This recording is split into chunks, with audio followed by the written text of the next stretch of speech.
Asaantii. Asaantii ta'eetiin taphadheef akkasumattis daayireektaraa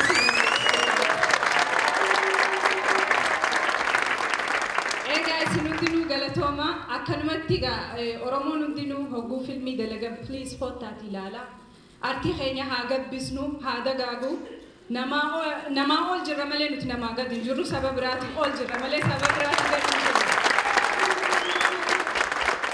kanarratti akka gaarittis dalagame jennee haqooma keenyatti dhiibnuu miti boruuf iftaan ammoo akka gaariitti dalaguu ni dandeenya jenneeti abdanna kana caalaa akka daleenuuf gargaarsa keessan ammoo murteessaadha kottaan ulaala DVD keenyaas nu bitadhaan ja'a galatoomaa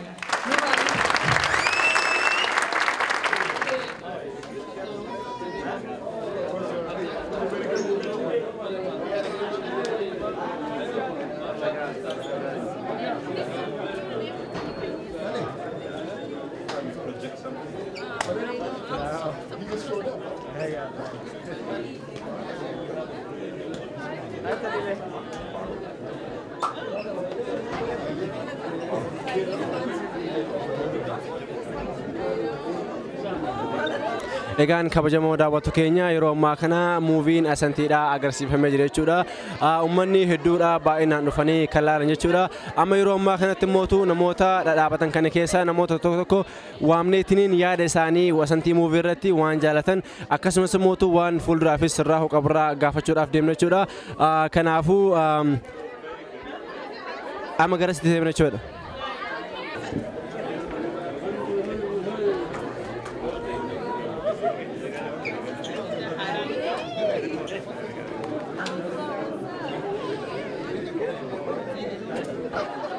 Egaan akkuma beekamu muuvii Asaantii guyyaa irraa kan adeemsifamee mul'ifamee jiru jechuudha. Uummanni hedduudhaan dhufeetiin kan ilaalaa jechuudha. Jalqaba irraa kaatee maqaa keetiin erga ibsitee booda mootu muuvii Asaantii kanarra waan sitti dhagahame akkasumas waan irraa jaalattee fi fuulduraafis waan osoo sirraa gaarii ta'a jettu osoo naaf ibsitee gaariidha.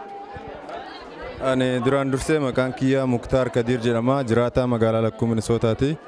Itti aansuun ammoo muuvii Asaantii akka jalqaba irraa haga dhumaatitti hedduu nama gammachiisaa waan kana caalaa paartii lammaffaa immoo kan itti aanu kanarra dalagan jedhee yaada.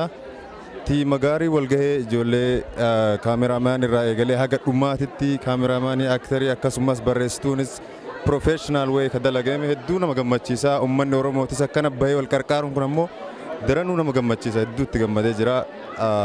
Abdii guddaa isaan irraa qaba jechuudha gara fuulduraatti waan gaarii akka dalagan. Hedduu galatoomaa isin jenna. Egaan akkuma beekamu muuvii Asaantii guyyaa irraa kan agarsiifamee jira jechuudha. Muuviin namoonni hedduudhaan dhufee kan simatee kan ilaala jechuudha. Isin mootu muuvii kana garamiin ilaaltan jalqaba maqaa keessan kaatee naa ibsanii isinitti aansuudhaan mootu muuvii kanarraa waan jaalatan waan isinitti dhagahame akkasumas wantoota osoo sirraa gaarii tureetan osoo naa ibsanii isin gaafadha. Baay'ee bareedaadha. Dhugaan mana kan hin jedhamne yeroo jalqabaa irratti akkasittiin qindaa'ee bareedee agarsiifamuun isaa baay'ee namatti tola.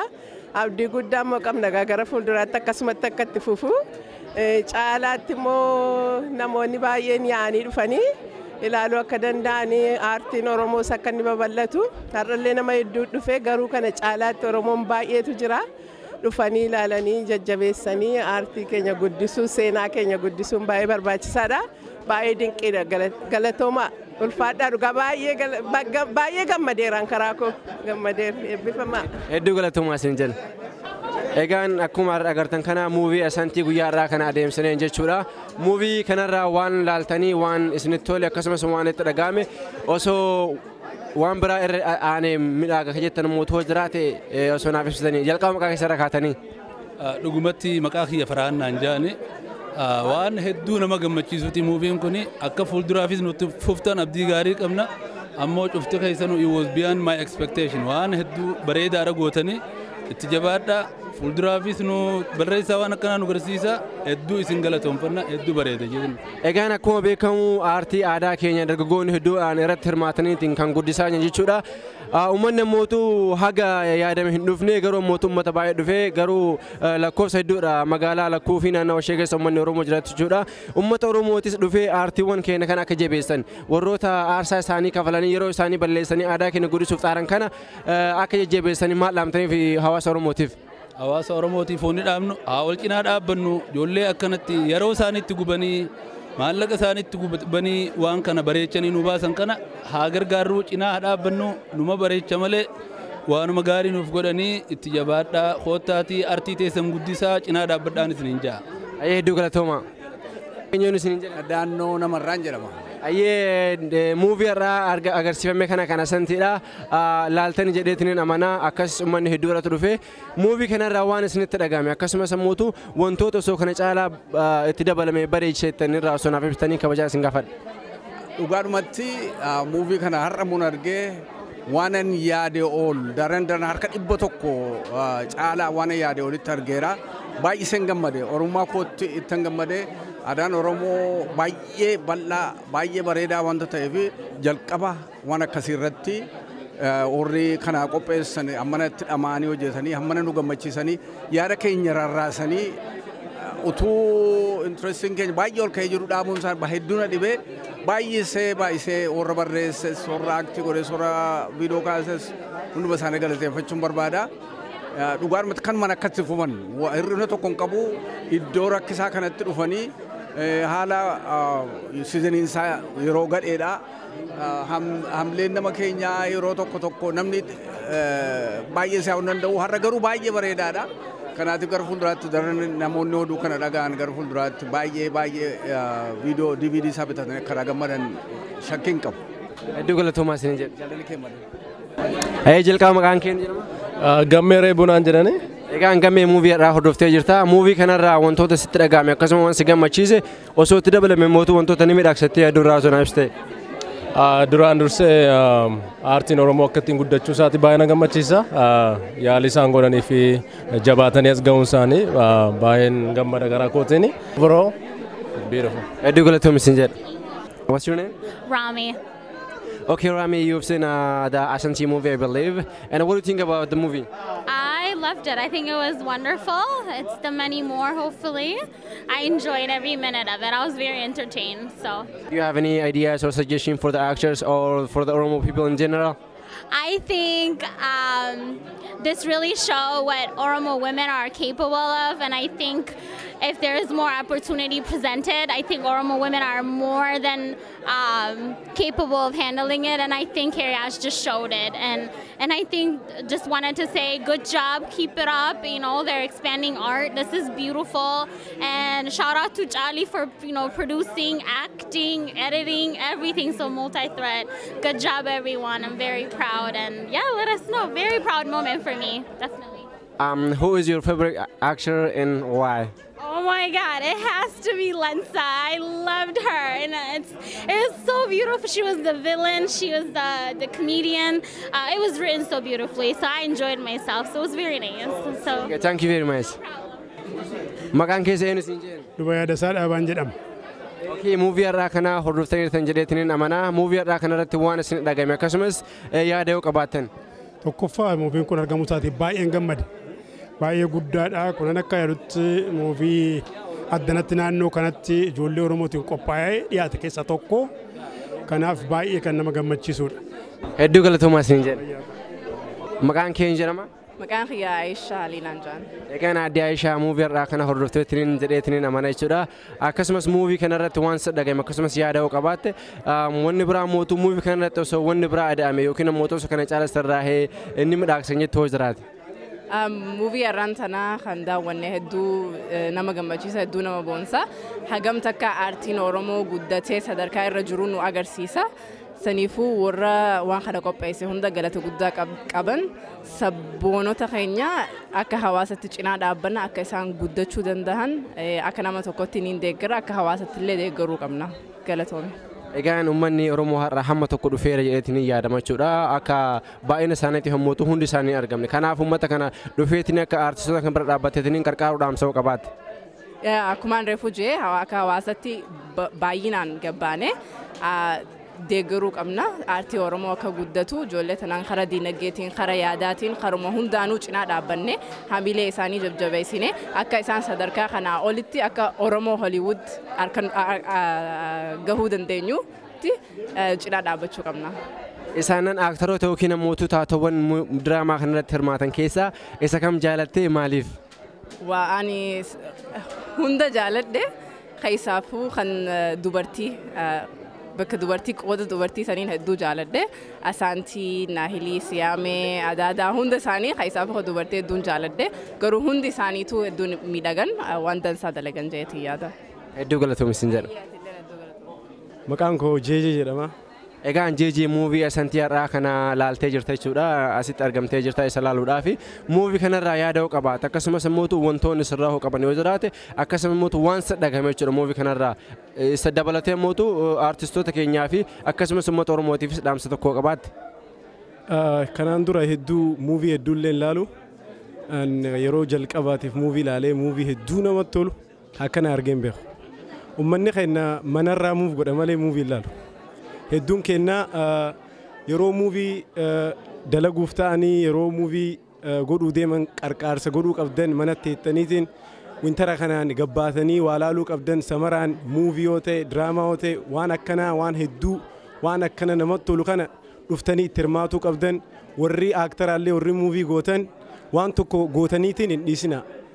Akka saakara wal darkaappii amata afurii waliin arginaa isin jedha galatooma thank you abdi. Galatoom Jeejee. Saalaa naan jaan. Saalaa egaan muuvii irraa kana hordoftanii jirtan jedhanii manaa isaan irraa mootuu waan isinitti dhagahame akkasumas waan osoo sirraa muuvii kana tolcha jedhamuu yaaduraa osoo dubbattanii. Muuvii kana garuu gaarii warra kruusiin wal fidanis sanis plaalaanii saniifis fidi sagantaa ta'ullee seenaan isii waan nuti keessa jirru irraa himsa keessaafu akka uummanni biyya kanatti jirrus. It's very interesting. I really want to know the continue of the next one too. Hopefully it's really nice, yeah. I enjoy it from all of all, yeah. So isaanan keessaa mootuu aktoroota yookiin taatowwan kanneen keessaa kamiin caala jaalattisin? Maqaan isin beeku garuu leensaa naa ta'e jaalatti that's na jeesani.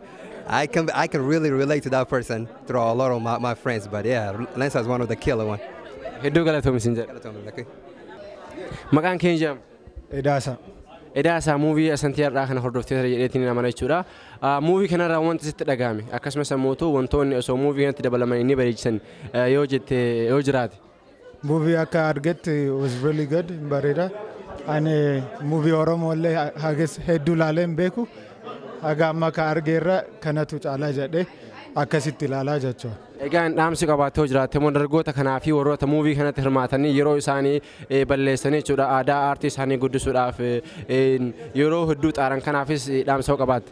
Warra muuvii kanarra ka hojjetanii galatooma guddaa isin jedha because muuviin kun eenyummaa kenna guddisa ufaaf illee ijoollee ol dhuftuufillee akka jabaatanii waan Oromoo kana akka itti hojjetanii in gargaaraa jechoo akkasitti ilaala.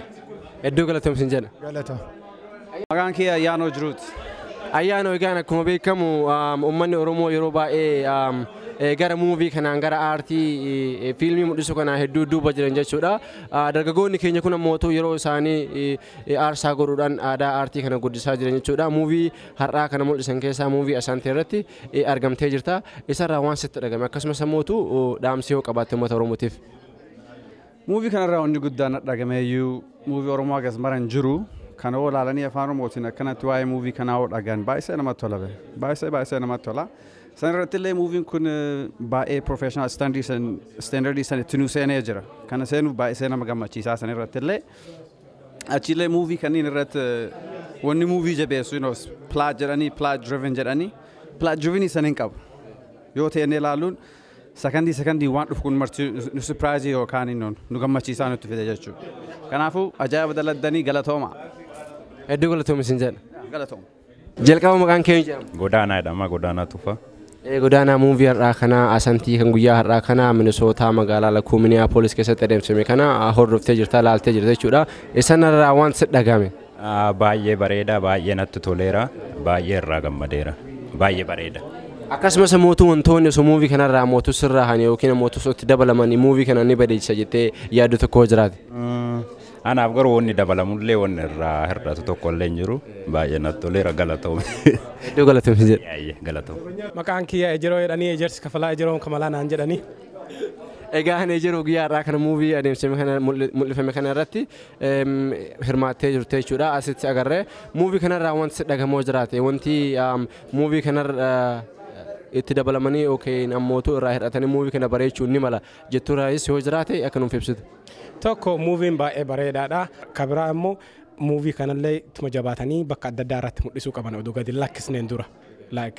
YouTube uumamaa irratti oduu lakkisneen dura kuni jechuu kiyyaa akka fundraising isaaniif haa ta'u si'a duraa waan ta'eef si'a lammaffaatitti qophaa'anii tolchanii haala midhaagaan qopheessuuf dura gabaa irra odoo oolchinan dura bakka adda addaatti tirii adda addaatti wajjis koominiituma bakka jirutti erganiitiin itti odoo mul'isanii bareeda akkanumaatti fufanii jedhame.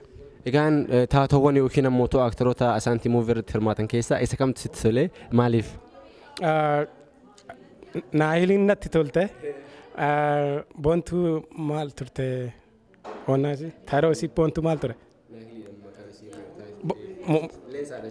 urgoonoo maal turte siyaame le ture my number one favorite is Jab obbo Jab Dirree as Nasifo baay'ee akka gaariitti tole dhugaa baay'ee nama gammachiisa kun.